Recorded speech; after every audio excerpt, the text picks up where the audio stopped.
आपल्या निघून ते लोकांना पळायचे, ते प्रेषित लोकांना पळायचे आणि जेव्हा पळायचे ते टायमात चमत्कार घडायचा आणि ते परतून येशूकडे येतात. जेव्हा परतून येशूकडे येतात आणि त्या टायमाला येशूकडे त्याला येशूला सांगतात की प्रभूजी आपल्या नावाने काय भेट देखील आम्हाला बघून काय होतात वंश होतात आणि पळून जातात. Hallelujah hallelujah. एवढे ते खुश होतात आणि एवढे खुश होते आणि खुश होऊन येशूला सांगतात की तुझ्या नावात भूत पण निघून वंश होतात याला पळून जातात. ते टायमाला येशूने त्या शिष्याला सांगितलं की पहा, काय शब्द सांगितला, पहा भूत तुम्हाला बघून पळून जातात ह्याचा तुम्ही आनंद मानू नका, तर तुमची नावं जीवनाच्या पुस्तकात लिहिली आहे की नाही ह्याचा तुम्ही विचार करा. Hallelujah hallelujah.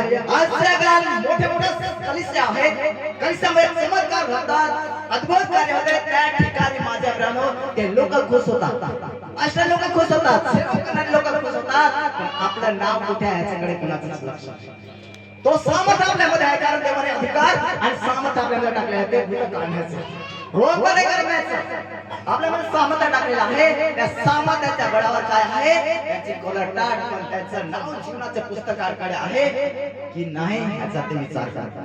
म्हणून प्रकटीकरण त्याने सांगितलं की जीवनाच्या पुस्तकामध्ये ज्यांचं नाव आहे तो तारला जाणार, ज्यांचं नाव नाही तो कुठे जाणार. प्रकटीकरण मध्ये 21 मध्ये 15 आपण पाहूया, वाचा काय सांगितलं. Hallelujah hallelujah. आपलं नाव कोणते असलं पाहिजे, वाचूया 21:15 सॉरी 20:15 ह्या ठिकाणी परमेश्वराने काय सांगितलं.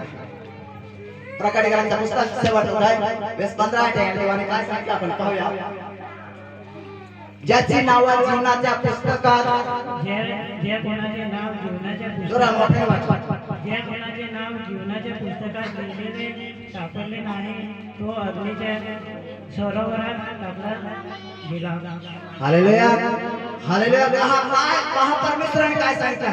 ते शिष्य लोक काय करत होते, मजा करत होते, खुश होत होते. माझ्याकडे काय भूत पण पडतात, माझ्याकडे आजार निघतोय, माझ्याकडे लोकसंख्या होतात, माझ्याकडे अद्भुत कार्य होतात आणि काय होतात, खुश होतात. पण पहा येशूने ह्या ठिकाणी काय सांगितलं. माझ्या ब्राह्मणो त्या काळामध्ये त्या शिष्याच्या द्वारे परमेश्वराने चमत्कार केला. ह्या काळामध्ये पण सेवक लोकांच्या द्वारे परमेश्वर चमत्कार करतोय. पण सावधान आपल्याला असं व्हायचं की त्याच्याद्वारे आपण स्वर्गात जाऊ शकत नाही, शक्तीच्या द्वारे आपण स्वर्गात जाऊ शकत नाही. म्हणून परमेश्वराने आपल्याला चेतावणी केलेली आहे. परमेश्वर म्हणते की पहा त्याच्यामध्ये तुम्ही आनंद व्यक्त करू नका, तर तुमचं नाव जीवनाच्या पुस्तकाकडे आहे, पुस्तकामध्ये आहे की नाही याचा तुम्ही विचार करा. आणि परमेश्वराने ज्याचं नाव जीवनाच्या पुस्तकात लिहिलेलं आढळलं नाही तो अग्नीच्या सरोवरामध्ये टाकला जाणार.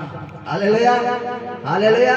तर माझ्याकडे येशूमध्ये आपण आहे, आपलं नाव त्याच्या जीवनाच्या पुस्तकाकडे आहे किंवा पुस्तकामध्ये आहे की नाही याचा आताच विचार करा. असेल माझ्याकडे नसेल तर काय करा, त्याच्यामध्ये लिहिलं पाहिजे. म्हणून काय करा, देवाचं वचन पाळा, नुसतं देवाचं वचन पाळा.